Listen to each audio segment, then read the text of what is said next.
No administration has accomplished more in the first 90 days. Donald Trump celebrates his first 100 days in office while tensions on the Korean Peninsula continue to simmer. Hello, I'm Nathan King in for Anna Naidu, and this is The Heat.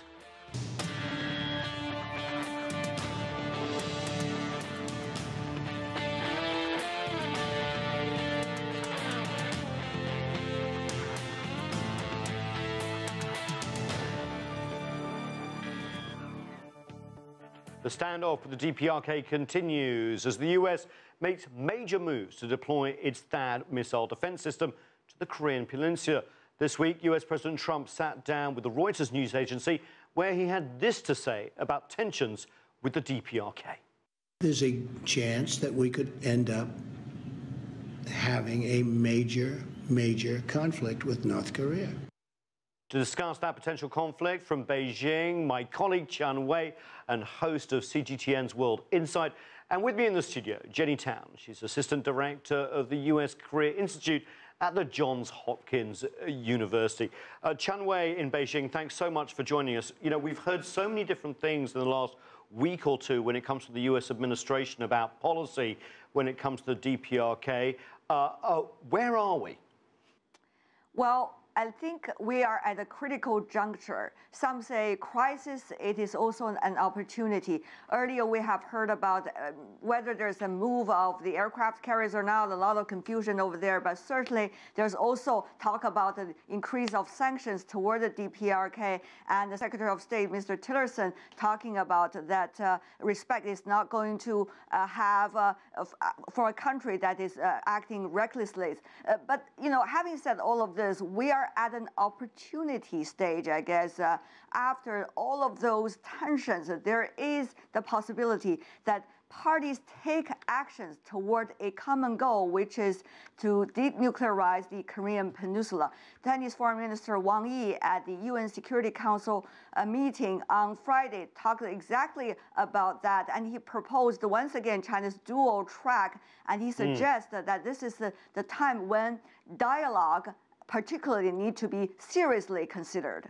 Yeah, the dual track, the freezing of US and ROK military exercises and the deployment of THAAD in return for a freeze on testing of ballistic missiles and nuclear tests in the in the DPRK, hope to pave the way for some sort of peace talks. That policy has been a strong one since it was announced, but it seems that the U.S. isn't totally playing ball. First of all, we had Rex Tillerson, the U.S. Secretary of State, in the last 24 hours, as you said, say that they would be happy under some circumstances to talk to Pyongyang.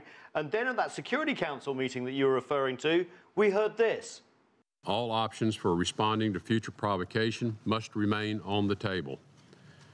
Diplomatic and financial levers of power will be backed up by a willingness to counteract North Korean aggression with military action, if necessary. It is time for us to retake control of the situation. We ask the members of this council and all other partners to implement a new strategy to denuclearize North Korea. Tian Wei, isn't that the problem, that everyone around that table doesn't actually know what the new strategy is exactly from the U.S.? I guess that is exactly the point. There seems to be, to say the best, a strategic confusion coming from Washington right now as to what it wants to do. On the one hand, they could argue this is to make sure that the DPRK is going to follow what the international community demands are by doing this. But on the other hand, it really makes the other parties of the earlier six-party talks quite confused. China, for example, has been proposing this dual track, and also this is the time to act. It's possible that people are just using, you know, the not taking step from the other side as excuse not to act on their own. But I guess this is a very critical moment. If people have a common goal, that is supposed to be the time to act. And that should not be through military actions, but rather through dialogue and talks. Because earlier, as you can see, since the six-party talks, whenever there were talks, whenever there were sitting down with dialogue, there were achievements. But then people walk away from their promises. That's why everything breaks down. And this is the time now, after all of these tensions, we come back to the table and talk to one another. Possibly there could be hope. Well, other choices do we have? Well, talk or fighting, yes, I understand. Jenny Tan, let's bring you in. You're nodding your head there, Tian Wei. What's happening on the peninsula? Because tensions are running high, but there also seems to be a bit of confusion in Seoul about Washington's policy as well. Absolutely. I think, in the peninsula as a whole, North Korea is acting the way it always does. They're used to being threatened by the United States.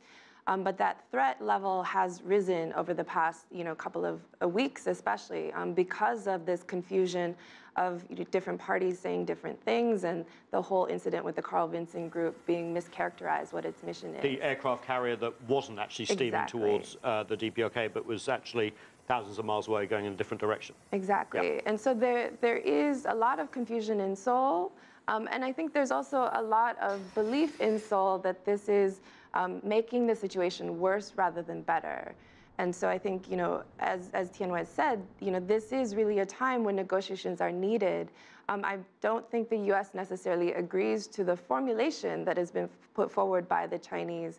But I think there is a serious push within Washington, outside of the government, to really push for negotiations to happen sooner rather than later in order to try and de-escalate the situation. What about the alliance between Seoul and Washington, a bedrock of Asian security, Washington said for many years? But then in the last 24 hours, we heard this from Donald Trump when it comes to their closest ally at this time, about what he wants from the relationship. I informed South Korea that it would be appropriate if they paid. Nobody's going to do that. Why are we paying $1 billion? It's $1 billion system. It's phenomenal. It's the most incredible equipment you've ever seen. It shoots missiles right out of the sky. And it protects them, and I want to protect them. We're going to protect them. But they should pay for that, and they understand that.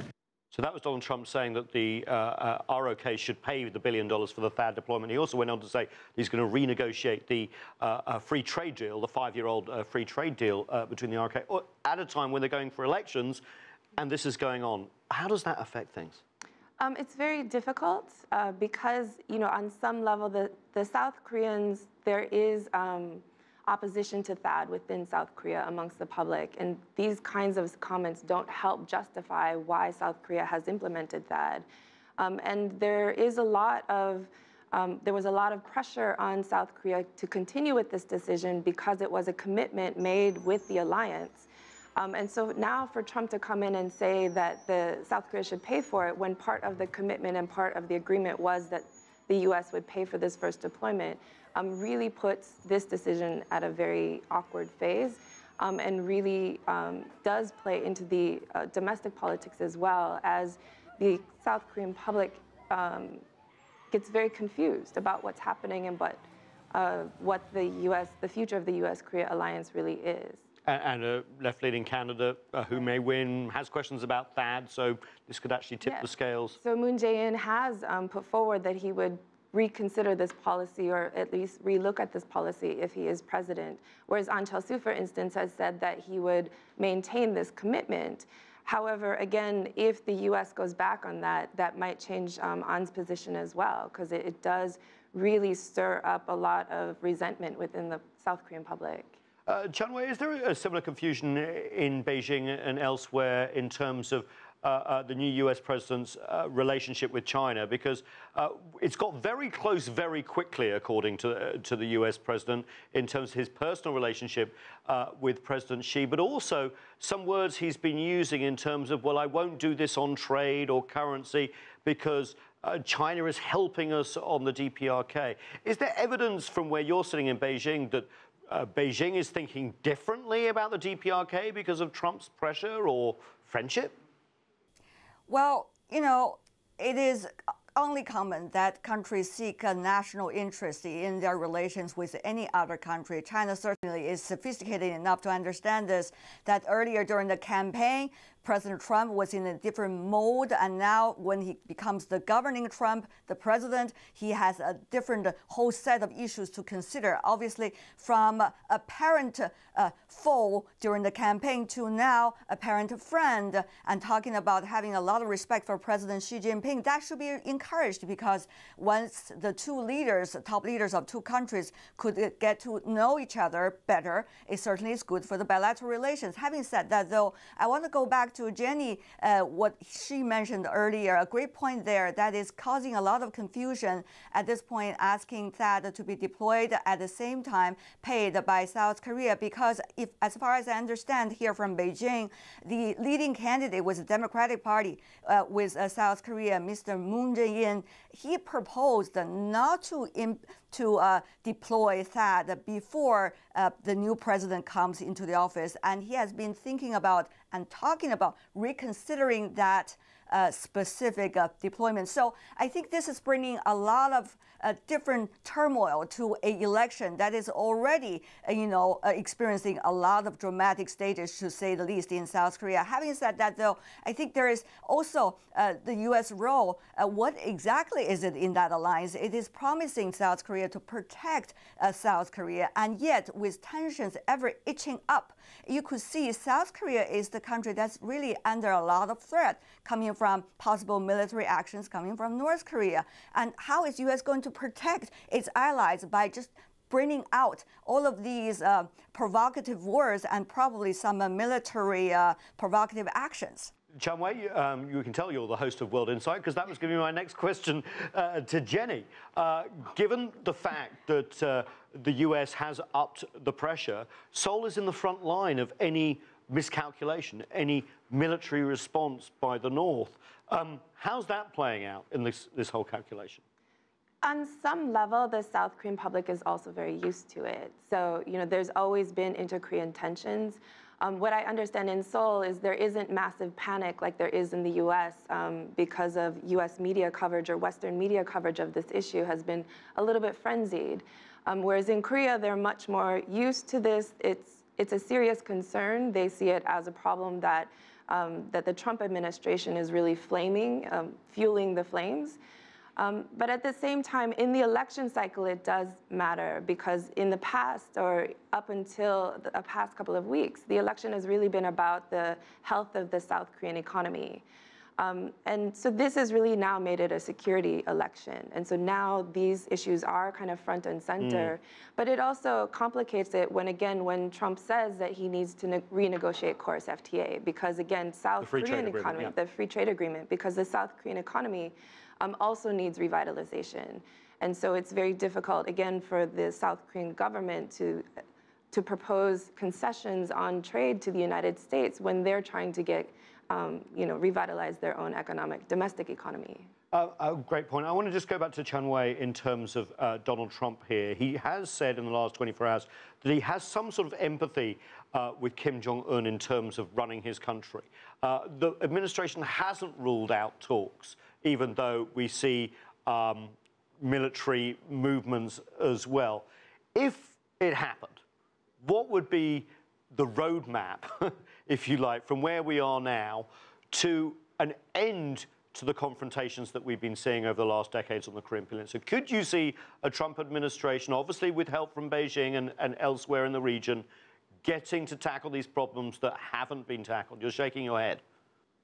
Well, that is a $1 trillion question, I have to say. But one thing that we have seen the trend is that dialogue and talks, as I mentioned earlier many times, could bring us the opportunity, at least, to seek some result. There are only two options, it seems, apparently. One is to let the DPRK continue to develop its nuclear program and test the missiles, and that, in 2 to 3 years, ICBM are going to have a direct threat to the United States, as some analysts have suggested. And the other option is, let's make sure that is likely to be stopped. But how you stop it? If you use military actions, there's going to be danger for everyone, and probably that turmoil cannot even be counted at this moment, the degree that we understand the issue.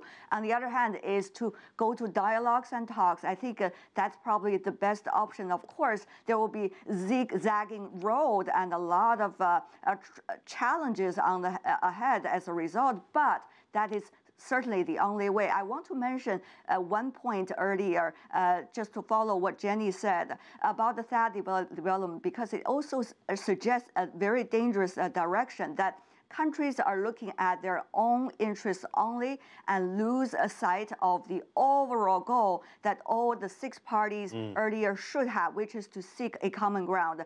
Tian Wei, host of CGTN's World Insight, thank you so much for joining us from Beijing. Jenny's going to stay with us for the rest of the show.